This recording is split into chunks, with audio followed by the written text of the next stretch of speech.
और हरिद्वार से श्री साईं शिव गंगा धाम में भव्य धार्मिक और आध्यात्मिक वातावरण के बीच 5210 किलोग्राम वजनी पारदेश्वर महादेव शिवलिंग की विधिवत प्राण प्रतिष्ठा संपन्न हुई। इस अवसर पर देश भर से संत महात्मा, धर्माचार्य और साथ ही जो श्रद्धालु हैं उनकी बड़ी संख्या नजर आई। वैदिक मंत्रोच्चार हुआ, हवन पूजन और विशेष धार्मिक अनुष्ठानों के साथ आयोजित समारोह ने पूरे क्षेत्र को भक्तिमय माहौल से भर दिया।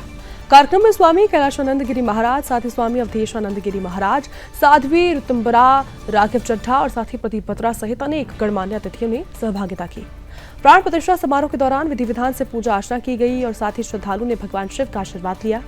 धार्मिक अनुष्ठानों के बीच संतों ने सनातन संस्कृति, आध्यात्मिक चेतना और धार्मिक आस्था के महत्व पर भी अपने विचार रखे। पंचायती निरंजनी अखाड़ा के आचार्य महामंडलेश्वर स्वामी कैलाशानंद गिरी महाराज ने यह भी कहा कि साईं शिव धाम में स्थापित पारदेश्वर शिवलिंग विशेष महत्व रखता है। उन्होंने यह भी कहा कि यह शिवलिंग रघुनाथ देव महाराज द्वारा भेंट किया गया है और इसकी स्थापना केवल हरिद्वार ही नहीं बल्कि पूरे विश्व के लिए एक महत्वपूर्ण आध्यात्मिक उपलब्धि है। उन्होंने ये भी कहा कि पारदेश्वर महादेव शिवलिंग के दर्शन और पूजा अर्चना से श्रद्धालुओं को ज्यादा लाभ प्राप्त होगा और मानव कल्याण का मार्ग प्रशस्त होगा।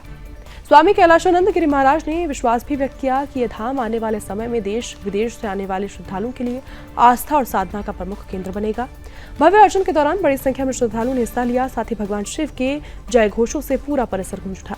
धार्मिक, साथ ही सांस्कृतिक और आध्यात्मिक दृष्टि से इस आयोजन को हरिद्वार के लिए एक महत्वपूर्ण उपलब्धि माना जा रहा है।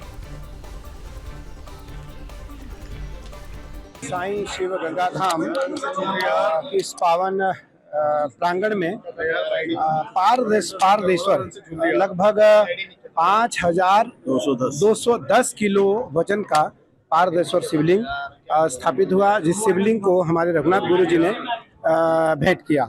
मुझे लगता है कि यह हरिद्वार के लिए नहीं अपितु पूरे देश के लिए नहीं, दुनिया के लिए एक बहुत महत्वपूर्ण कार्य हुआ और शिवलिंग का दर्शन, इनके पूजन करने से निसंदेह लोगों का उपकार भी होगा, हित भी होगा और लोगों के सारी जो इच्छाएं हैं उनकी पूर्ति भी होगी। मैं राजीव बंसल जी को और उनके परिवार को खूब बधाई देता हूं, साधुवाद देता हूं। नित्य नए अच्छे संस्थान उदित हो रहे हैं। यह सनातन संस्कृति का अभ्युदय काल है। सनातन संस्कृति का ये एक ऐसा सूर्य उदित हुआ है कि न केवल हरिद्वार में, न केवल हमारे उत्तराखंड में, पूरे संसार भर में सनातन संस्कार जागरण केंद्र बन रहे हैं। मैं भगवान से प्रार्थना करता हूं कि ये भी संस्कृति के उत्थान और रक्षण में केंद्र स्थापित है। मेरा ऐसा मानना है कि ये भगवान की कृपा से होता है, इसका कोई उद्देश्य नहीं और आई थिंक कोई सपना नहीं है। भगवान दिखाते हैं, भगवान ही उद्देश्य देते हैं और भगवान ही सपना दिखाते हैं। ऐसे बताया कि गुरुजी ने बनाया, उनको ये धाम पसंद आया और इसी धाम में स्थापना हुई, जो कि कई सालों से जगह ढूंढ रहे थे और उनको कुछ नहीं मिल पा रहा था। तो ये भगवान अपने आप सब कुछ सेलेक्ट करते हैं, हम तो सिर्फ एक माध्यम है।